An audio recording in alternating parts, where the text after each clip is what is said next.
তরুণ প্রজন্মের জন্য একটি অনুপ্রেরণা দিয়ে যাইতো তারা মূলত এই পোল দিয়ে অনেকে পরে হাত পা ভেঙে গেছে। আসসালামু আলাইকুম, আমি নাদু চ্যানেল, আমি সবাইকে স্বাগত জানাচ্ছি নতুন একটি ভিডিওতে। দেখতে পাচ্ছেন এই মুহূর্তে প্রচণ্ড পরিমাণ বৃষ্টি শুরু হয়ে গেছে, কিন্তু সবচেয়ে মজার কথা হচ্ছে এই বৃষ্টিতে আমার অনেক পরিমাণ ভালো লাগে। তো আরেকটি গুরুত্বপূর্ণ বিষয় হচ্ছে এই মুহূর্তে আমার সামনে গাছ লাগানো দেখতে পাচ্ছেন, আর ওই হচ্ছে আমাদের ক্লাব। মূলত এই জায়গার এই উদ্যোগটা এতটাই আমার ভালো লেগেছে যেটা বলার মতো না। আসলে মূলত এই উদ্যোগটা নিয়েছেন আমার এক চাচা, তিনি পুলিশ অফিসার। বিশেষ করে তার এই উদ্যোগটা আমার কাছে বেশ ভালো লেগেছে এবং তার এই উদ্যোগ তরুণ প্রজন্মের জন্য একটি অনুপ্রেরণা। বাংলাদেশের মাটি সোনার চেয়েও খাঁটি, তাই এটাকে কাজে লাগাতে পারলে প্রকৃতভাবে অনেক লাভবান হওয়া যায়। রৌদ্র উজ্জ্বল এই বৃষ্টিতে গাছগুলো আপন নিরে দাঁড়িয়ে রয়েছে। আমাদের গ্রামের সবচেয়ে সুন্দরতম একটি ব্রিজ, এটারে আমরা বিগত দিন আগে পোল বলছিলাম। এই জায়গা থেকে দাঁড়িয়ে আমরা এই সুন্দরতম খালের একটি দৃশ্য উপভোগ করতে পারি। আমার সামনে আরও কিছু সুন্দরতম দৃশ্য রয়েছে, একেবারে পুরো খাল এখান থেকে দাঁড়িয়ে দেখা যায়। গ্রামের এই অপরূপ সৌন্দর্য আসলে ভোলার মতো না। আমার জীবনের সবচেয়ে গুরুত্বপূর্ণ একটি অংশ হলো এই পোলের একটি দৃশ্যকে কেন্দ্র করে।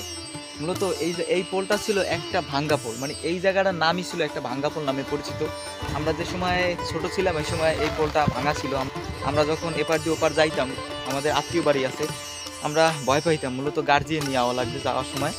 আর বিশেষ করে রাস্তা ধরেই সামনে একটি মাদ্রাসা রয়েছে, ওই মাদ্রাসা যে শিক্ষার্থীরা এই জায়গা দিয়ে যাইতো তারা মূলত এই পোল দিয়ে অনেকে পরে হাত পা ভেঙে গেছে। মূলত এই পোলের অনেক কাহিনী রয়েছে, আর এটা হচ্ছে আমাদের ক্লাব।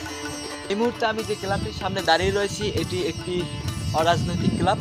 মূলত এই ক্লাবের মূল কার্যক্রম হলো কোনো মানুষ অসহায় থাকলে এবং গঠনমূলক কার্যক্রম এবং অনেকের সহায়তা দেওয়া হয় এই ক্লাব থেকে। আর এই মুহূর্তে ক্লাবটি তালাবদ্ধ অবস্থায় আছে। যখন কারো প্রয়োজন হয় তখন এই ক্লাবে এসে তারা তাদের কার্যক্রম এবং মত বিনিময় সভা করে থাকে। আমিও এই ক্লাবের একজন সদস্য। প্রচণ্ড পরিমাণ বৃষ্টি আসার সম্ভাবনা, আর একটি ছাতি আমি সঙ্গে নিয়েছি। দেখতে পাচ্ছেন এইটা পুরোটাই কাঁচা রাস্তা, সামনে একটু গেলেই পরে পাকা রাস্তা। আমি একটু দেখাই। বর্ষার সিজনে আমাদের এই কাঁচা রাস্তাটি থেকে অনেক ভোগান্তি পোহাতে হয়। এতক্ষণ বৃষ্টি থাকার কারণে আমি আমার ছাতাটা মাথায় তুলে নিয়েছিলাম, এটা এখন বন্ধ করতে হবে কারণ বৃষ্টি শেষ হয়ে গেছে। গরুর এই খ্যারের পালটি যে কোনো সময় বৃষ্টির কারণে পড়ে যেতে পারে, তাই এটাকে সুন্দর করে বেঁধে নেওয়া হচ্ছে যাতে বৃষ্টিতে এটা পড়ে না যেতে পারে।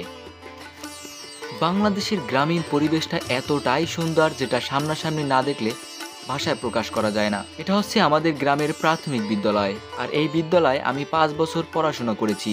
এই স্কুলের আশেপাশে কত স্মৃতি জড়িত রয়েছে।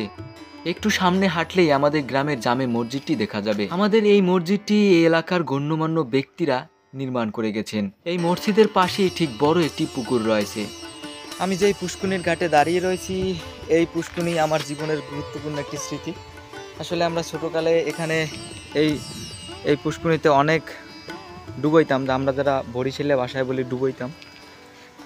বহুত স্মৃতি। আসলে ওই বন্ধু বান্ধবগুলো এখন আর নাই। মূলত দেখতে পাচ্ছেন এই বিগত অনেক আগের এই ঘাটটি নির্মাণ করা হয়েছিল, তখন এই মসজিদটিও নির্মাণ করা হয়েছিল। গ্রামের ঐশ্বরিক সৌন্দর্য ভাষায় প্রকাশ করার মতো, আসলেই দারুণ এবং সুন্দর। আরও বর্ষাকালে এর সৌন্দর্য দ্বিগুণ বেড়ে যায়।